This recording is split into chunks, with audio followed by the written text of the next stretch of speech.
Alright, so I was just scrolling on Fragrantica and I found a community page that says I hate this fragrance, and it is apparently the most hated fragrances of 2024. So we're gonna go look at that and see our thoughts on it.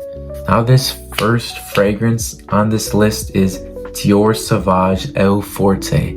And I'm not gonna lie, that's a very good choice. This fragrance is, in case you didn't know, it has like a white liquid instead of alcohol. It's water based, and it's just a very, very strange fragrance.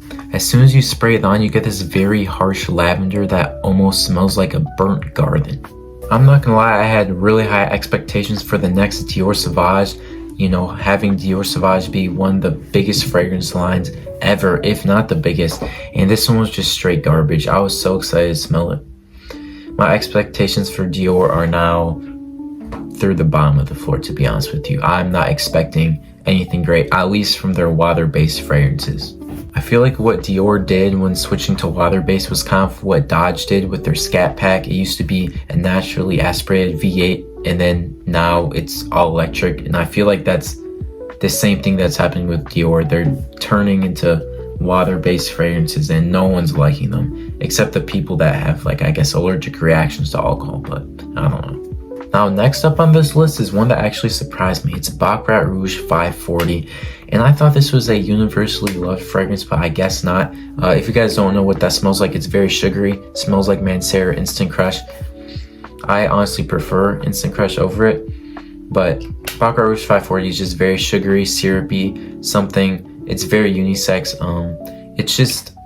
I think it's the most popular fragrance in like Atlanta. That's always what I hear, but there's always rappers talking about like Baccarat fragrances and their music, just stuff like that. But yeah, I'm very surprised this is on this list. It's a very good fragrance as well. I've smelled it a lot of times. It's definitely one of the most sold fragrances, one of the most sold niche fragrances. It's probably like top 10 most popular fragrances of all time, to be honest with you. So this one was definitely surprising. This next one kind of surprised me as well. It's Xerjoff Erba Pura. Now this is a very fruity scent. It is unisex. It is a little feminine in my opinion. That's why I went with Tiziana Terenzi's Kirk, or however you say it. It's very similar to that, but a little more masculine. But in my opinion, this is a very like inoffensive scent. It might be very sweet, but I feel like it's not harsh at all. I know some people say it smells like hand sanitizer, which I don't get at all. But from the times I smelled it, it's a great fragrance. I've never heard anyone or like hate on this fragrance besides the fact that it's so fruity and feminine. But yeah, so that's a very surprising one as well. A lot of these, I'm not gonna lie, are like throwing me off. I don't really understand.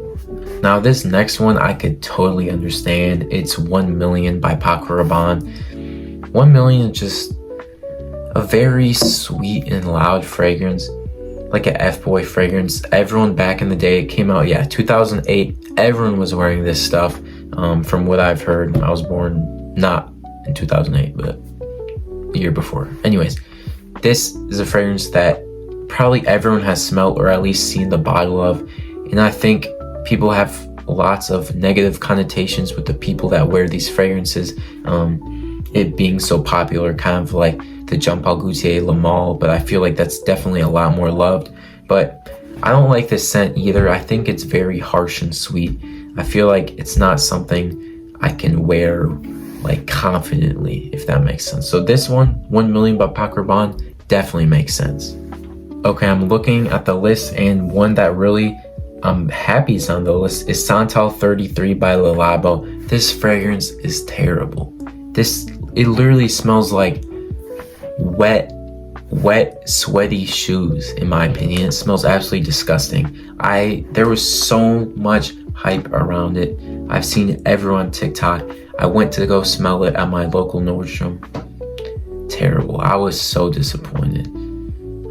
I don't know how people could even hype this up. I feel like it's one of the most hated just because people hyped it up to the sky, and then people actually tried it like me and were like, wow, this is nasty. I feel like people would kind of just like let it be if it wasn't so hyped up, you know what I mean?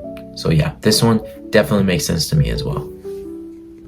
Next up is Lattafa Khamrah, and I'm very surprised about this one. I had Lattafa Khamrah. It was when I had it the most complimented fragrance in my entire collection. I was getting compliments left and right off it.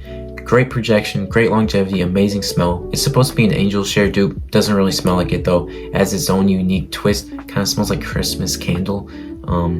Very heavy on the cinnamon, on the apple, dates. It's very good though.